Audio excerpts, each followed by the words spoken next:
안녕하십니까. 저는 황 작가입니다. 황 작가의 책 읽기, 힘든 시대를 위한 좋은 경제학. 이 책은 아비지트 베너지와 에스테르 디플로라는 부부학자, 2019년 노벨 경제학상 수상자들이 쓴 책입니다.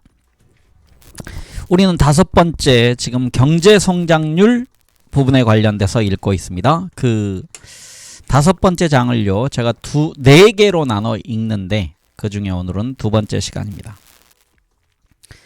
네, 5장의 제목은 성장의 종말이라고 되어 있습니다. 네, 우리 책의 280쪽부터 읽어가겠습니다.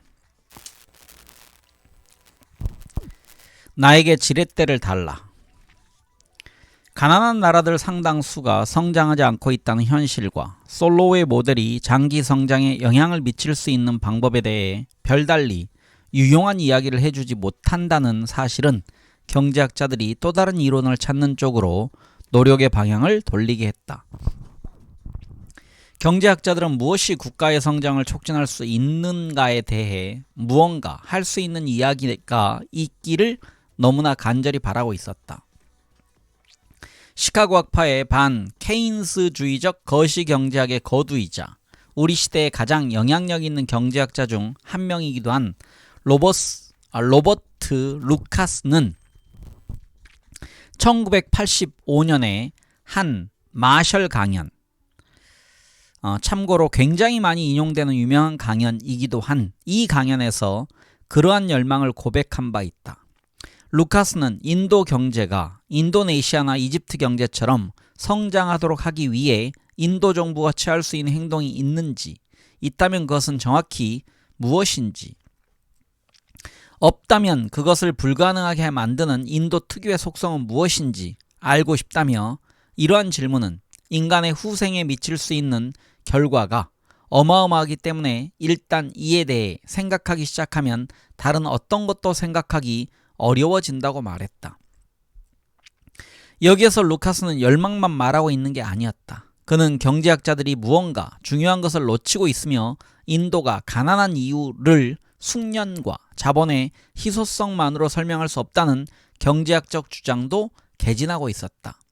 그는 인도가 아마도 식민지 시절의 역사나 카스트 제도 등 때문에 미국보다 자본과 숙련이 부족한 것은 사실이지만 두 나라의 1인당 GDP가 보이는 막대한 격차가 자원의 희소성만으로 설명되려면 인도에서 자원이 극도로 희소해야 하고, 그렇다면 인도에서는 자원의 가치가 매우 높아야 한다고 지적했다. 가령 트랙터 한 대를 밭 100군데에서 농민 수천 명이 사용한다면 트랙터 임대료는 극히 높은 수준에서 형성될 것이다.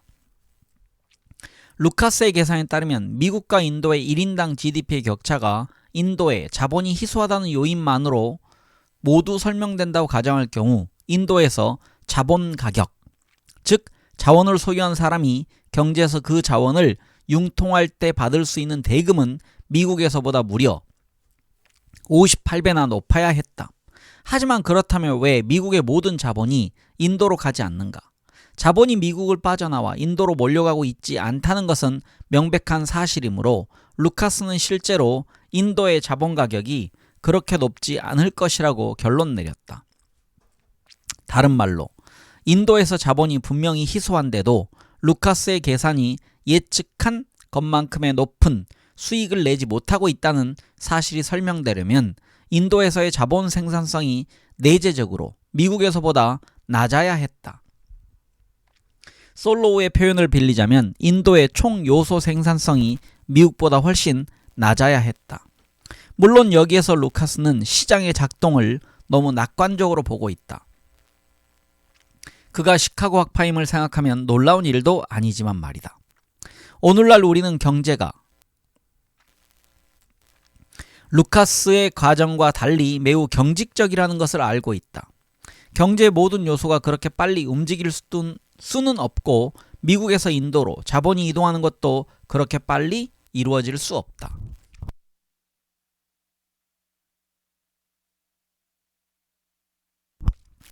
그럼에도 그가 제시한 기본적인 통찰은 총 요소 생산성의 수수께끼를 풀고자 계속 도전하고 있는 수많은 경제학자들에 의해 끊임없이 재발견되고 정교화되었다. 가령 국가 간 1인당 GDP의 차이가 자본량의 차이만으로 완전하게 설명된다고 가정하고 계산을 해보면 가난한 나라들의 1인당 GDP 예상치가 실제보다 훨씬 높게 나온다. 즉 가난한 나라의 자본과 숙련이 매우 부족한 것을 감안하더라도 그것으로 예상되는 정도보다 1인당 GDP가 훨씬 더 낮다. 이는 가난한 나라들이 단순히 자원이 부족해서만이 아니라 있는 자원을 효율적으로 활용하지 못해서 가난한 것이라는 의미로 볼 수 있다. 또 가난한 나라들 사이에서만 비교해 보더라도 동일한 자원 수준에서 어떤 나라는 1인당 GDP가 더 높고 어떤 나라는 더 낮다. 그렇다면 이런 일은 왜 생기는 것인가?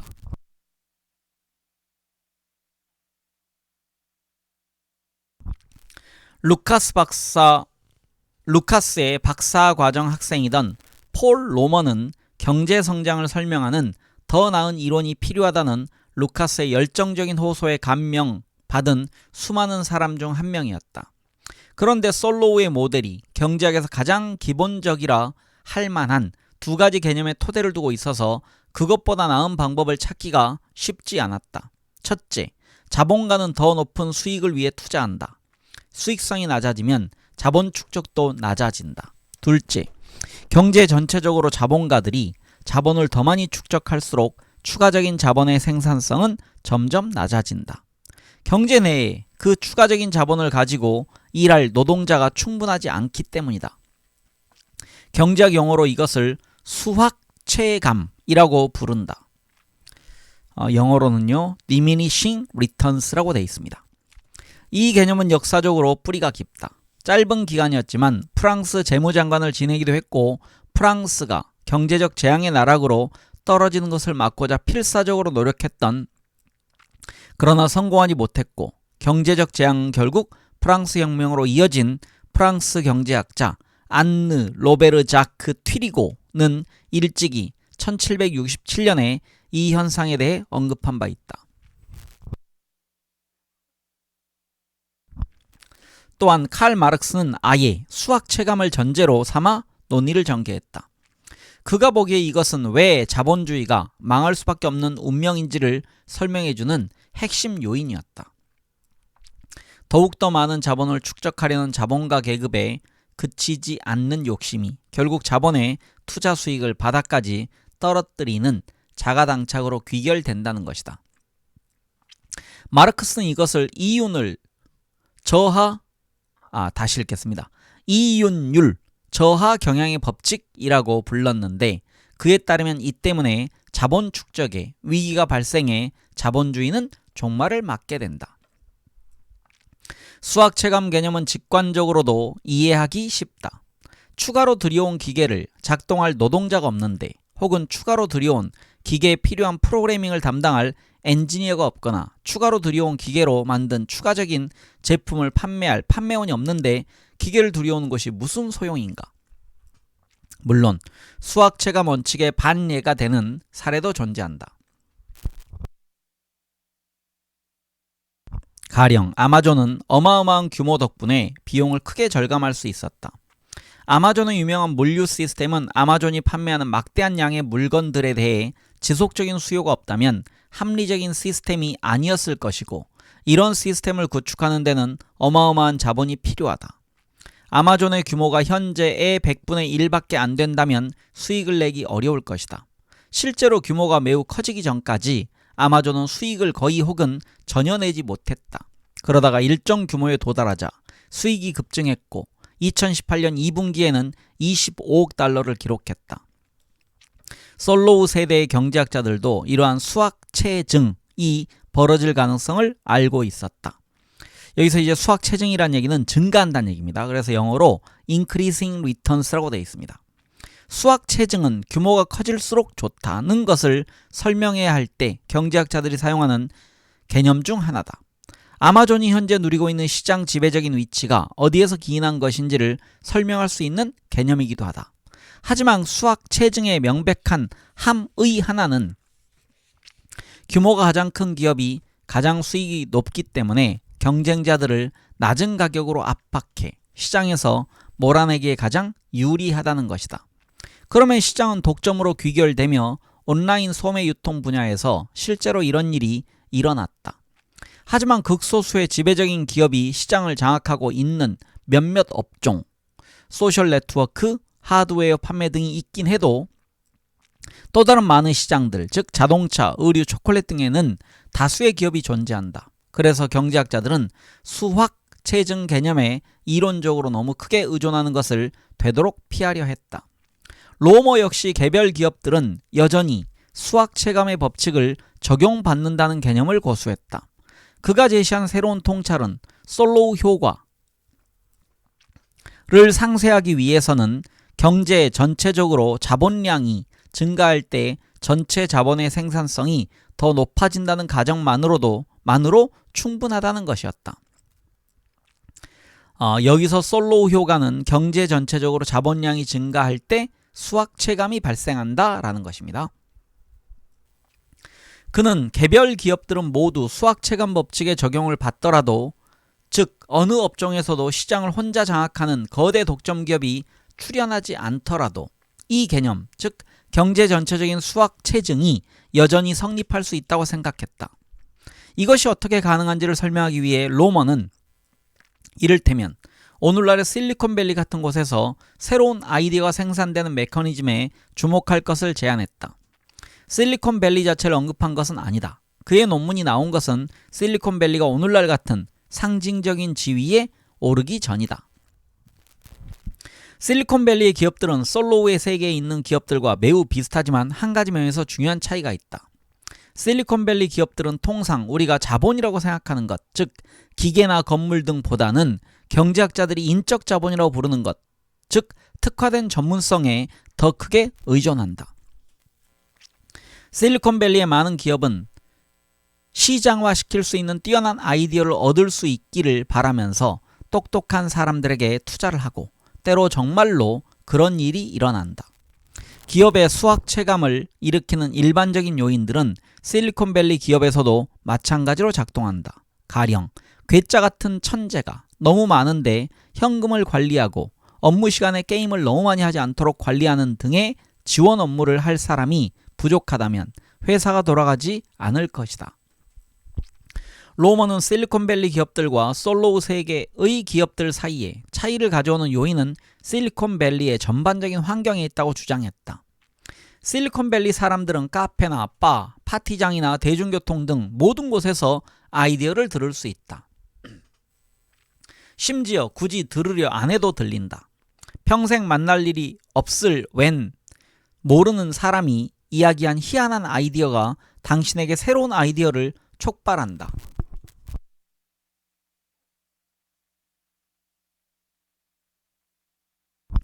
이런 식으로 아이디어가 축적되면서 세상을 바꾸는 새로운 아이디어들이 무더기로 생기게 된다.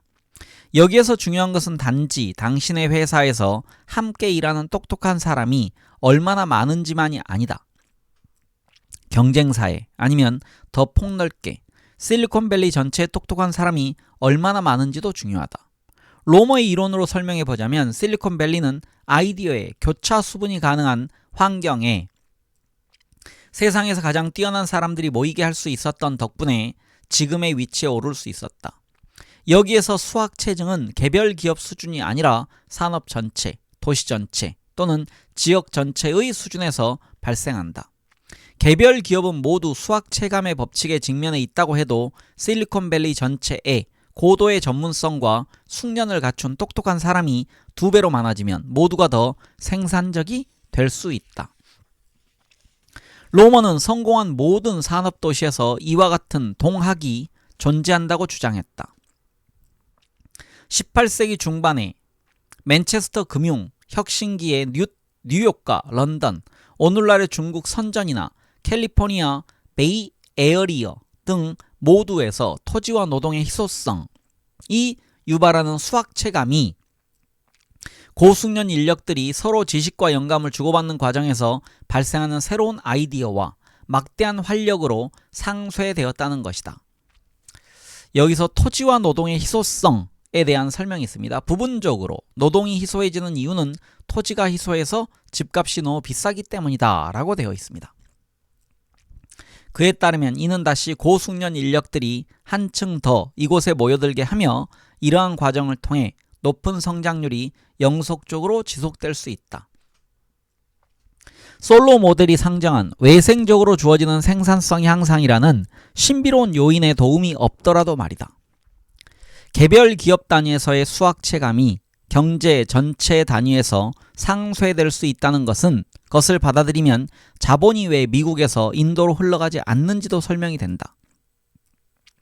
로모의 세계에서는 인도가 미국보다 자본이 훨씬 희소하더라도 인도와 미국에서 자본의 투자 수익이 대체로 비슷하다.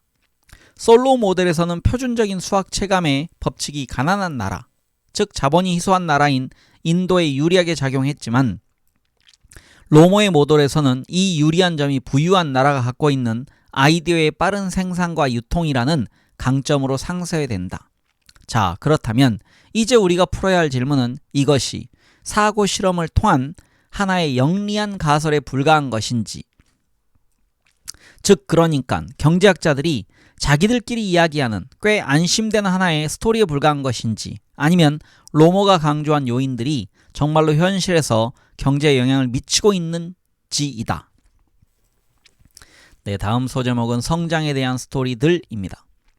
그 질문에 들어가기 앞서 한 가지 짚어둘 것이 있다. 세심한 독자라면 이미 알아차렸겠지만 경제성장 이론을 논의하기 시작하자마자 이야기가 엄청나게 추상적인 수준으로 올라가 버린다. 솔로의 이론과 로모의 이론 모두 경제 전체에 장기적으로 어떤 일이 벌어질 것인가에 대한 일종의 스토리다. 그 스토리를 구성하기 위해 솔로우와 로모 모두 현실 세계의 엄청난 복잡성을 최소한의 뼈대만으로 환원했다. 이를테면 솔로우는 경제 전체적인 수학 체감이라는 개념의 핵심 역할을 부여했다. 로머는 기업들 사이에서 벌어지는 아이디어들의 흐름이라는 개념에 판돈을 걸었다. 하지만 그 아이디어들 자체에 대해서는 경제 전체에 이득이 되리라는 가정을 제외하면 구체적으로 말해주는 바가 없다. 하나의 경제를 구성하는 직업, 기업, 기술이 얼마나 다양한지를 생각하면 이러한 포괄적인 개념 중 어느 것에 대해서도 구체적으로 감을 잡기가 쉽지 않고 입증할 수 있는 실증 근거들을 찾기는 더욱 어렵다. 가령 솔로우의 이론을 따라가려면 우리는 하나의 경제 전체에 가용 자본량이 증가하면 어떤 일이 벌어질지를 생각해 보아야 한다. 하지만 자본을 축적하는 것은 경제 전체가 아니라 개별 기업이나 개인이다. 그 다음에 개별 기업이나 개인이 그 자본을 가지고 무엇을 할지, 가령 빌려줄지, 새 빵집을 열지, 새 집을 살지 등을 결정한다.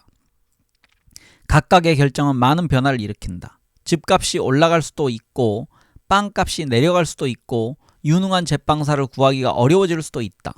솔로우는 이 모든 복잡성을 경제 전체의 가용 자본량 대비 가용 노동량이라는 하나의 변수로 뭉뚱그린다. 마찬가지로 어떤 도시에 고급 테크놀로지 인력이 대거 유입되면 많은 것이 달라진다. 근사한 에스프레소 가게가 생길 수도 있고 저임금 노동자들이 집세를 감당하지 못해 도시를 떠나게 될 수도 있다. 그런데 로머는 아이디어의 교환이라는 하나의 움직임에만 초점을 맞춘다. 솔로우와 로모 모두 정말로 중요한 것이 무엇인가에 대한 추측에서는 옳았을지 모르지만 그들의 추상적인 모델을 현실 세계에 대입해 그림을 그려보기는 매우 어렵다. 설상가상으로 앞 장까지 우리가 논의를 전개하는데 크게 의존했던 데이터가 이 문제에서는 크게 도움을 주지 못한다. 이론이 전체 경제 수준에서 이야기되고 있기 때문에 실증 데이터를 데이터로 다시 읽겠습니다. 이론이 전체 경제 수준에서 이야기되고 있기 때문에 실증 데이터로 검증을 하려면 개별 기업이나 개인이 아니라 경제권, 즉 국가 아니면 적어도 도시를 비교 대상으로 삼아야 하는데 무역을 다룬 장에서도 언급했듯이 경제권을 비교 단위로 삼는 데는 언제나 굉장한 어려움이 따른다. 각 경제권들, 즉 가령 국가들은 매우 많은 면에서 차이가 있기 때문에 동일 선상에서 비교하기가 곤란한 경우가 많은 것이다. 게다가 국가 경제 전체를 비교 단위로 삼아 분석을 수행하고자 한다 해도 그것을 통해 무엇을 알 수 있을지가 불분명하다. 가령 경제 전체 수준에서의 수학 체감이라는 개념, 즉 어느 나라에 자본이 추가될 때 자본의 생산성이 떨어지는지를 검증하려 한다고 해보자. 앞에서 말했듯이 자본은 경제 전체가 축적하는 게 아니라 개별 기업과 개인들이 축적한다. 그 다음에 그들은 축적된 자본을 가지고 무엇을 할지 결정한다. 예를 들어 어느 기업이 그 자본을 기계와 건물을 사는 데 쓰고 그것을 사용할 노동자를 추가로 고용하려 한다고 가정해보자.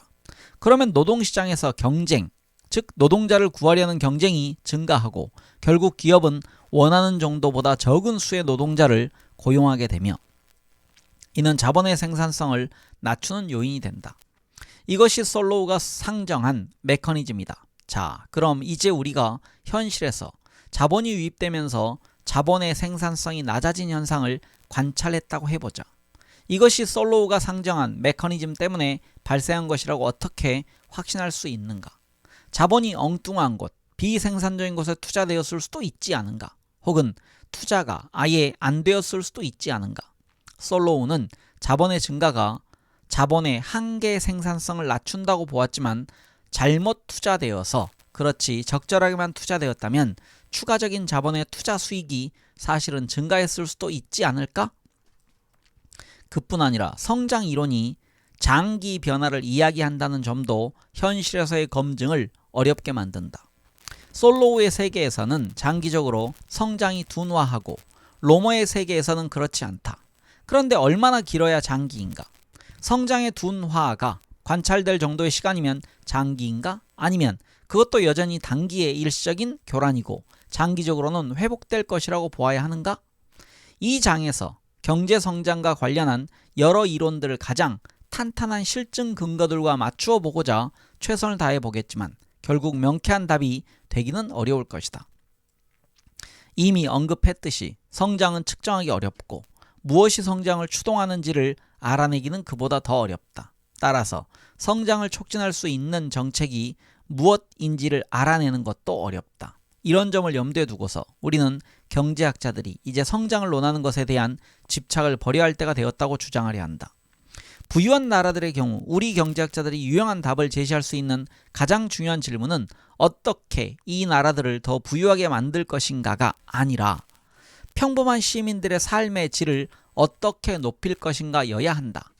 개도국의 경우에는 경제 논리를 심하게 무시하거나 오용해서 성장이 크게 저해되는 경우가 있으므로 성장에 대해 경제학자들이 말할 수 있는 유용한 이야기가 조금 더 많겠지만 이 역시 그리 많지 않을 것이다.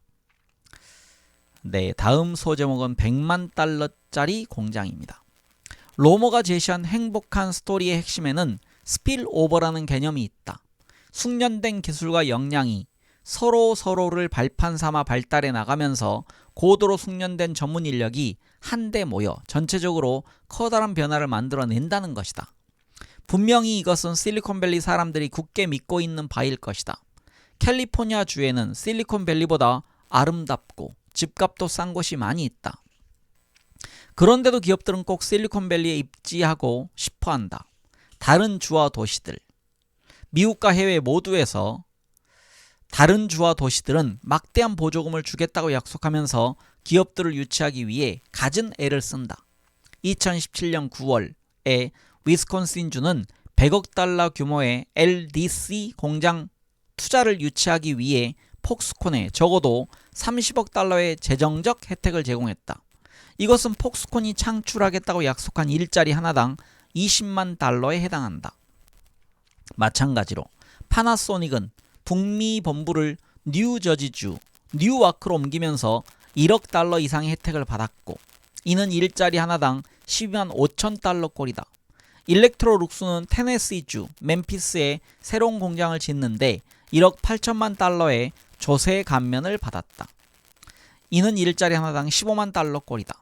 가장 최근 사례는 아마존의 두 번째 본사 HQ2를 유치하기 위해 각 도시들이 노골적으로 벌였던 맹렬한 경쟁을 들 수 있다. 아마존은 총 238개 도시에서 제안서를 받았다. 2018년 11월에 아마존은 버지니아주 알링턴과 뉴욕시 두 곳에 새 본사를 나누어 짓겠다고 발표했다.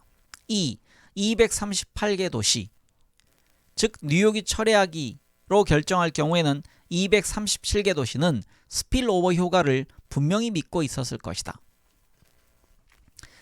여기서 스필오버 현상을 제가 조금 설명하면요, 이런 겁니다. 하나의 거대한 기업, 예를 들어서 우리 동네에 포항제철에 새로운 이제 공장이 들어온다면 그 자체로도 효과가 있지만 그에 수반되는 여러 시설이 함께 따라온다는 얘기입니다.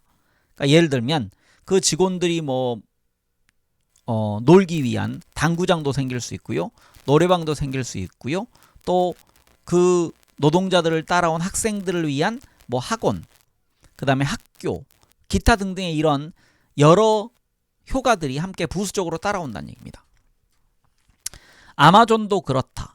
HQ2의 입지를 공모할 때 아마존이 제시한 요건에는 인구 100만 명 이상의 대도시 권역이거나 기술 기반이 유능한 인력을 끌어올 잠재력이 있는 도시 및 교외 지역을 선호한다고 명시되어 있었다. 이는 아마존이 수많은 판매자, 여기에서는 고숙련 전문 인력가가 존재하는 두터운 시장 안에 있는 것이 매우 득이 되는 일이라고 생각하고 있다는 것을 말해준다. 뛰어난 인력을 구하고 유지하지 못했을 경우 새로운 인력을 대체하기가 더 용이할 것이기 때문이다. 앞에서 언급했듯이 로머의 이론에서 핵심은 비슷한 분야에서 일하는 사람들이 한데 모여 있을 때 비공식적인 대화를 통해 발생하는 아이디어의 교환이다. 이런 류의 스필오버 현상이 존재한다는 데는 어느 정도 실증 근거도 있다. 예를 들면 발명가들은 같은 도시에 있는 다른 발명가의 특허를 인용하는 경향이 많다.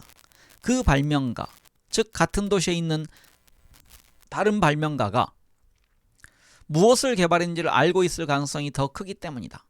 로머 가설의 일종으로 실리콘밸리 같은 도시 이외에까지 더 광범위하게 적용될 수 있는 또 하나의 가설은 교육 수준이 높은 사람들이 많이 모여 있을수록 모두가 더 생산적이 된다는 것이다. 하지만 주의해. 고학력자들이 많을 때 모두가 더 생산적이 된다는 가설은 실증 근거가 약한 편이다. 도시에는 농촌에 비해 교육 수준이 높은 사람이 더 많고 모두가 더 높은 소득을 올리는 경향이 있긴 하지만 여기에는 다양한 이유가 있을 수 있다. 가령 교육 수준이 높은 사람들이 많이 사는 도시에는 임금을 많이 주는 기업들, 즉 하이테크 기업, 더 수익성이 있는 기업, 인력의 질에 신경을 더 많이 쓰는 기업 등이 딱 맞는 인력을 구하기가 더 용이하리라고 생각해서 더 많이 입지해 있을 수 있다.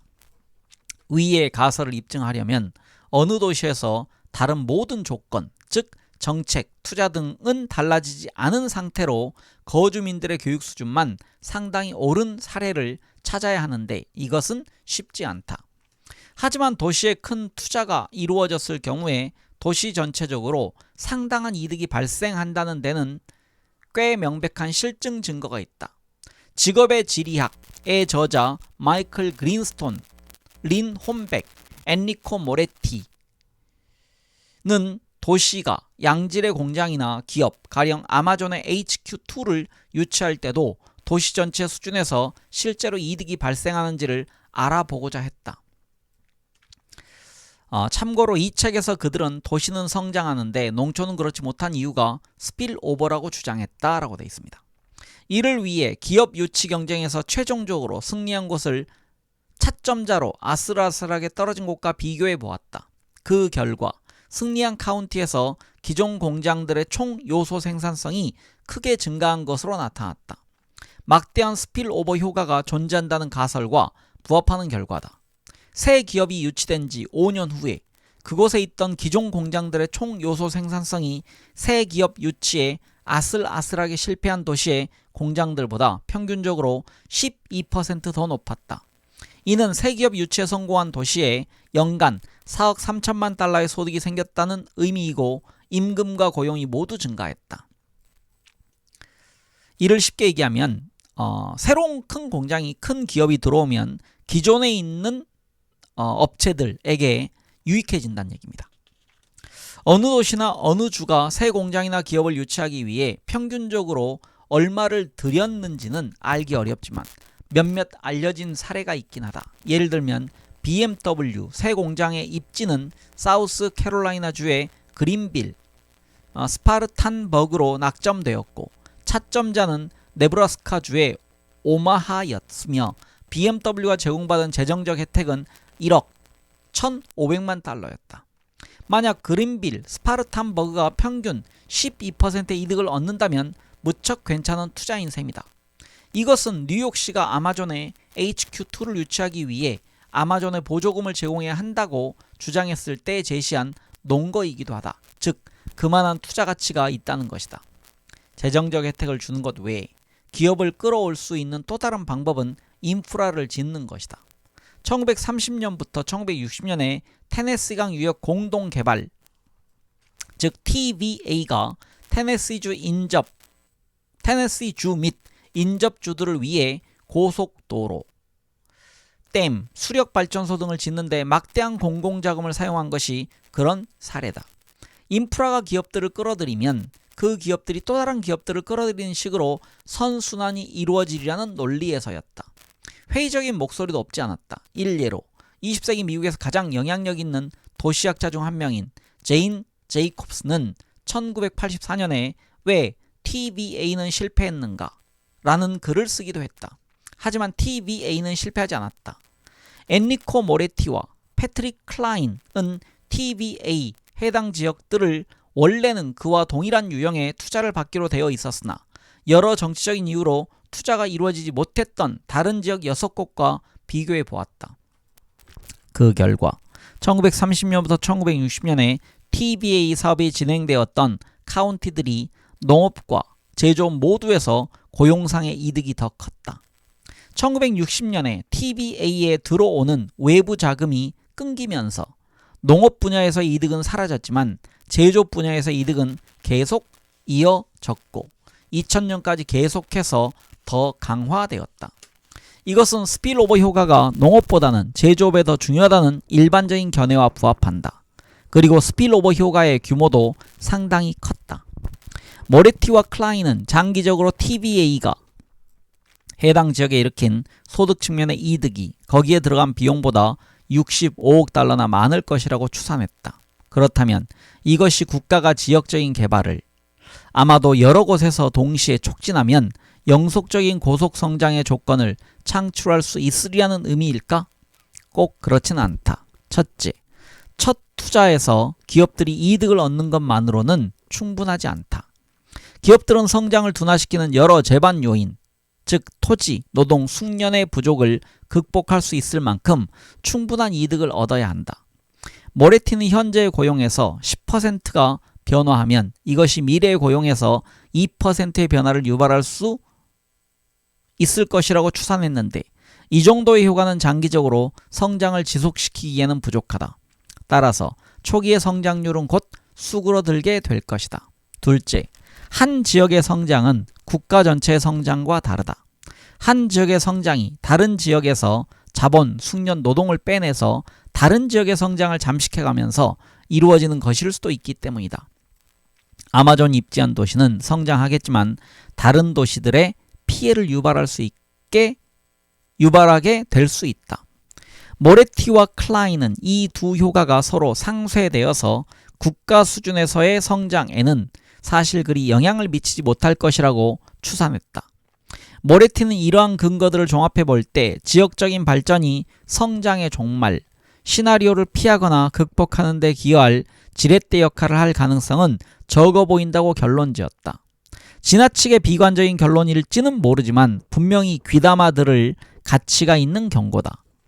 어떤 한 도시가 다른 도시에서 일자리를 가져오는 것은 가능하겠지만 이것이 국가 전체적으로 크게 이득이 될 가능성은 적어 보인다.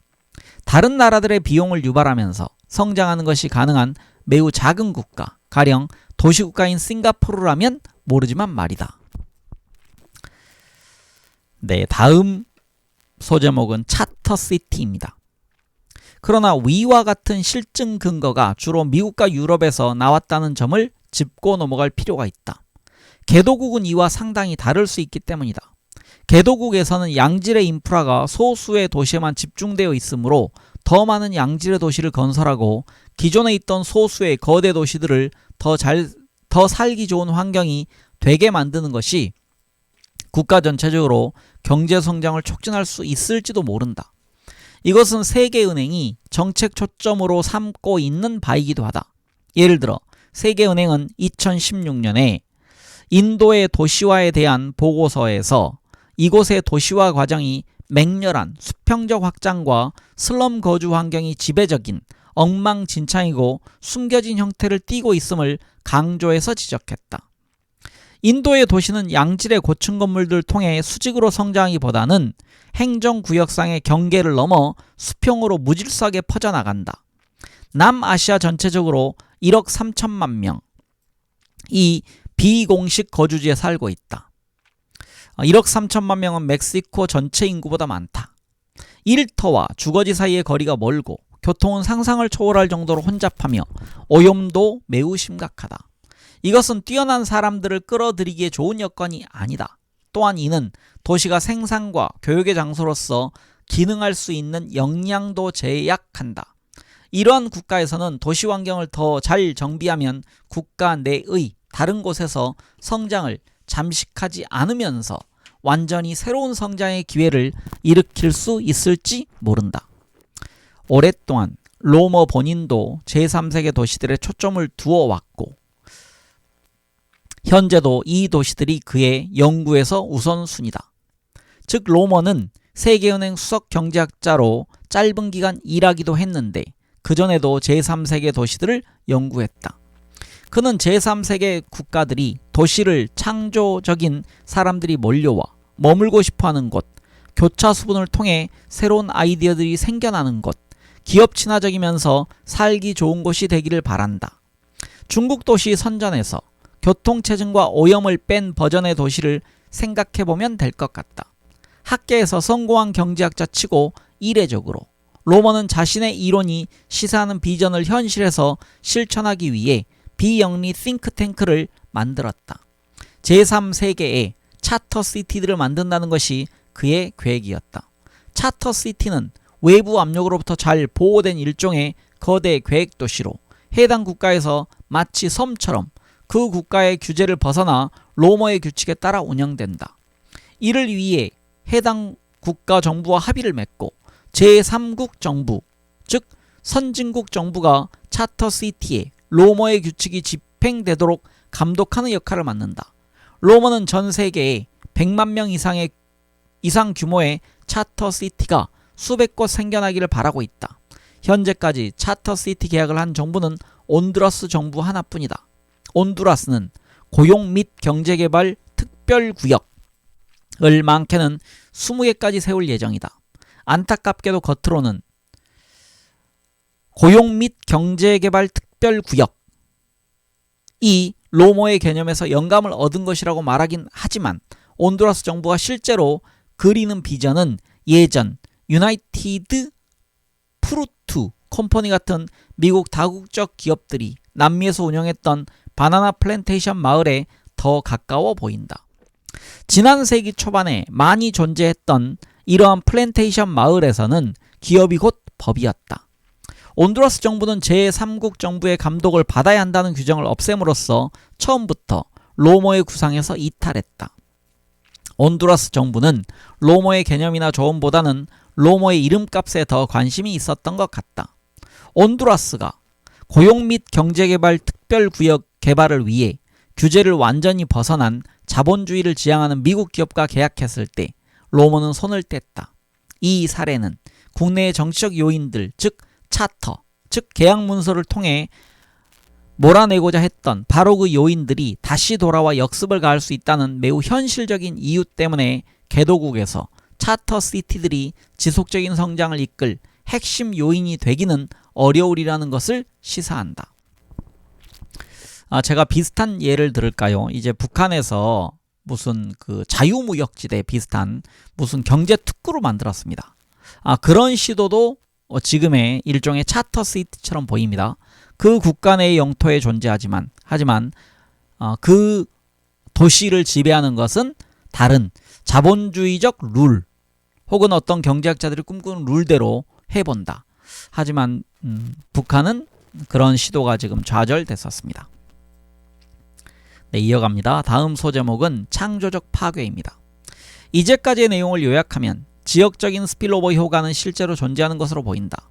그러나 제한적이나마 우리가 현재 가지고 있는 증거들로 볼 때 스필오버 효과가 국가 수준에서 성장을 지속시킬 수 있을 만큼 강력한 것 같지는 않다.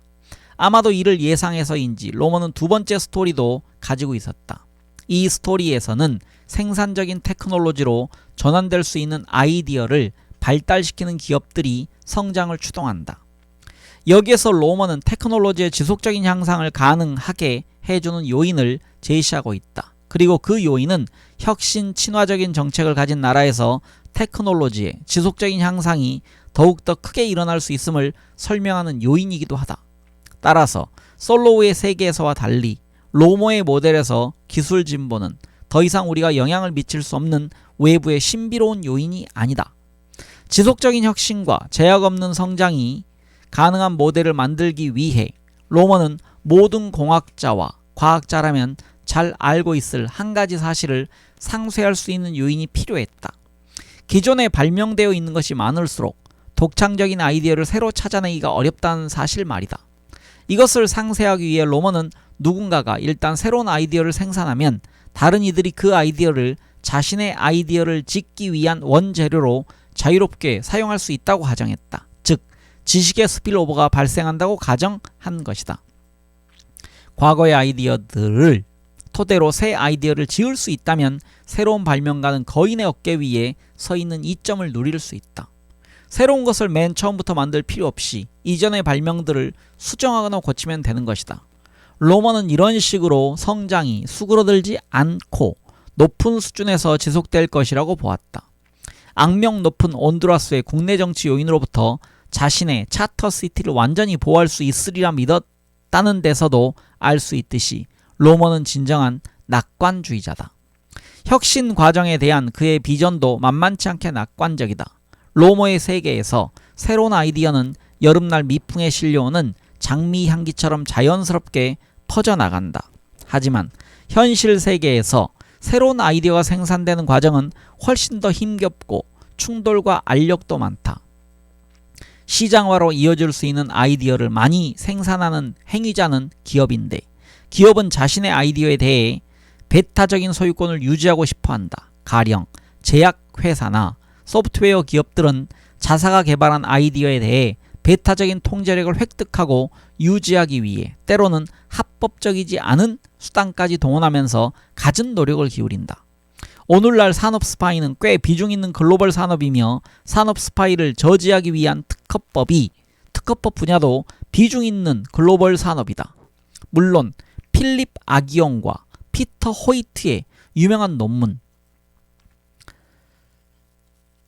따르면 인정사정 없는 경쟁의 여건에서도 혁신 주도의 성장이 벌어질 수 있긴 하다. 여기서 지금 필립 아기온과 피터 호이트의 유명한 논문은 로머의 논문이 나오고 한두 해 뒤에 나왔다라고 되어 있습니다. 아기온과 호이트가 상정한 세계에서 기업은 지식에 대한 열망에서 혁신하기보다는 경쟁이 발생하기 전에 먼저 지식을 확보하기 위해 혁신을 한다. 그렇더라도 특허가 과거의 아이디어를 활용하는 것을 완전히 막지 않는 한 새로운 아이디어들이 생산되기는 한다. 그러나 혁신 과정에 대한 관점의 전환은 매우 상이한 결론으로 이어졌다. 로머의 세계에서 혁신은 혁신가들이 세상에 주는 혜택이다. 그들도 돈을 벌긴 하겠지만 경제가 얻는 혜택이 훨씬 더 크다. 다음 세대의 혁신가들이 그들의 아이디어를 공짜로 활용할 수 있기 때문이다. 따라서 로머는 최대한 세상을 혁신가들에게 친화적이 되게 만들어야 한다고 주장한다. 혁신에서 나오는 수익과 자본이득에 대해 세율을 낮추고 벤처 인큐베이팅과 혁신 공간 등을 지원하며 특허를 통해 혁신가의 권리를 최대한 오래 보장해 주는 것 등이 그가 생각하는 정책적 수단이다. 한편 아기온과 호이트는 혁신가들에 대해 로머보다 훨씬 덜 낭만적인 견해를 가지고 있다.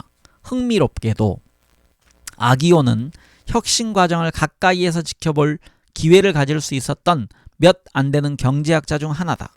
프랑스계 유대인인 그의 어머니는 1950년대 초에 이집트를 강제로 떠나야 했을 때 프랑스로 들어와서 지금은 유명 브랜드가 된 클로에를 창립했다. 클로에가 드레스 업체에서 글로벌 브랜드로 성장하던 시기는 아기온이 성장하던 시기이기도 했다. 그럼에도 아기온은 슈페터의 개념을 빌려와서 혁신이 창조적 파괴의 과정이라고 보았다. 네, 슈페터에 대한 설명이 있는데요. 거창한 어풍으로 유명한 20세기 중반의 하버드 경제학자라고 되어 있습니다. 네, 여러분들 슈페터의 그 혁신 이론을 많이 들어봤을 겁니다. 네, 이어가겠습니다. 여기서 지금 슈페터 얘기가 아니고요. 아기온 얘기입니다. 그에 따르면 각각의 혁신은 새로운 것을 창조하지만 동시에 옛것을 파괴한다. 아기온의 세계에서는 때로는 창조가 지배하지만 때로는 파괴가 지배한다. 가령 새로운 혁신은 유용해서라기보다 누군가가 가지고 있었던 기존의 특허를 파괴하기 때문에 승리하기도 한다. 따라서 혁신에 대한 보상과 수익이 더 커지게 하는 정책은 역습을 가져올 수 있다. 물론 혁신가들이 자신이 기존의 혁신가를 밀어내는 시점과 누군가에 의해 자신이 밀려나는 시점 사이에 기간이 너무 짧을지 모른다고 우려한다면 혁신이 위축될 수 있다. 이런 면에서는 특허를 통해 혁신가를 보호하는 것이 혁신의 인센티브를 높이는 데 중요하다. 하지만 그 때문에 특허 보유자가 왕관을 너무 오래 쓰고 있게 되면 혁신을 저해할 수 있다. 따라서 그린필드 혁신, 즉 완전히 새로운 종류의 혁신과 기존 아이디어를 활용할 수 있는 가능성 사이에 균형이 필요하다. 네, 꽤 어려운 부분입니다. 이 성장의 종말이란 부분은 상당히 그 경제학적 지식이 필요한 내용이 많은 것 같습니다. 네, 다음 시간에는 성장을 위해서 조세 감면이 필요한지에 대한 내용을 읽도록 하겠습니다. 네, 함께 독서해 주신 많은 분들 감사드리고 편한 하루 보내시기 바랍니다. 저는 황 작가였습니다.